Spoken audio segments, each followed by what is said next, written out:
Where's the limit in sport climbing in my lifetime? That's a hard question. I don't think I've reached the limit yet, because all the hard routes I've climbed, I've done them relatively fast within like 5 or 6 days.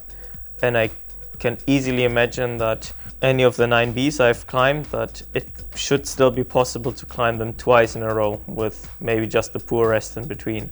And I think that's for sure not just 9B plus. So I definitely think that I could potentially reach, if I find the perfect route for me and the perfect style, and I dedicate lots of work, I'm sure that I can climb maybe as well harder than 9B plus.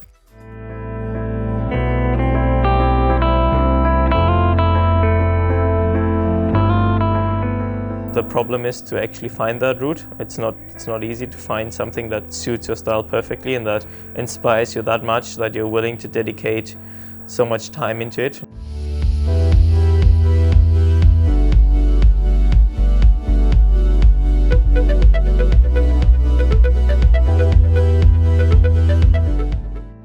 I still think that nowadays the actual climbing part is for me definitely more important than all the social media part.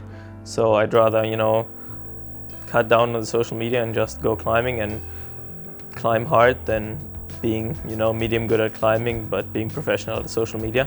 But of course, in our time nowadays, you kind of have to be able to be a good professional climber and to make money out of climbing, you have to pay attention as well to the social media side of climbing. So for me it was hard. I didn't even have Instagram 2 years ago. So for me it was quite a learning process when I actually realized that, oh shit, I'm a professional climber now. It's not that I cannot give a shit anymore about Facebook and Instagram. I kinda owe my sponsors as well that I dedicate a little bit of effort into it. So then I started using Instagram and I got better with it, and now it's just a part of the daily routine, I guess. In the future, after the injury, and hopefully in a couple of months, I'll be back on top of the game. I don't have any specific routes I want to try. There's like a few I wanted to try now recently in Spain, which I'd like to try again. But my goal is, as always, to just get stronger and hopefully get at some point to my limit and find the route that will actually get me to my limit.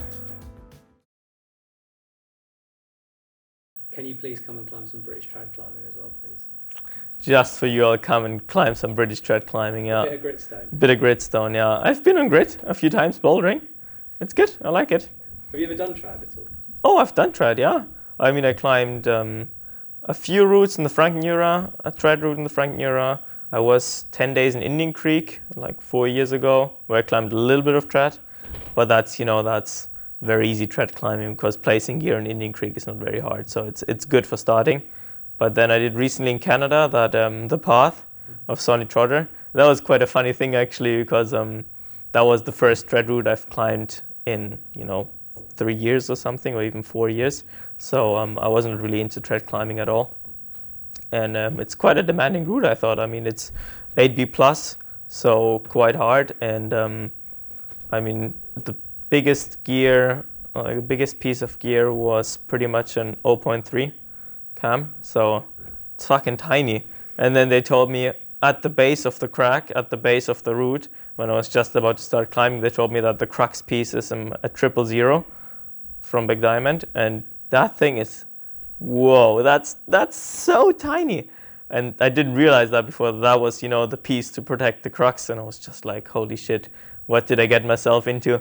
And then he said, well, no worries, the first pitch is easy, but you're not supposed to fall. You pretty much solo the first pitch, and then you put some gear in then, and then the upper part, I'll tell you where to put all the gear, and I'll just shout up the beta, So I was pretty much climbing, and they were shouting up gear beta and climbing beta, and it's pretty funny. I had a photographer behind hanging me, Ken Etzel. He was shooting and helping me a little bit with the gear as well, which was quite good, since there was one blind piece very far to the left, and you lean over, put it in, and you can't really see if it's in or not. And then I was just I tried to get it in, and I was like, Ken, dude, what's happening? It's not going in. And then he just said, dude, I think you have to climb 3 more moves up to put it in. So that was totally wrong place where I tried to put it in. And it was quite funny, actually. Nice, man. We'll see you on the Gritstone soon. Definitely. Awesome. Cool. Thanks, Alex. No worries. I'm happy. You happy?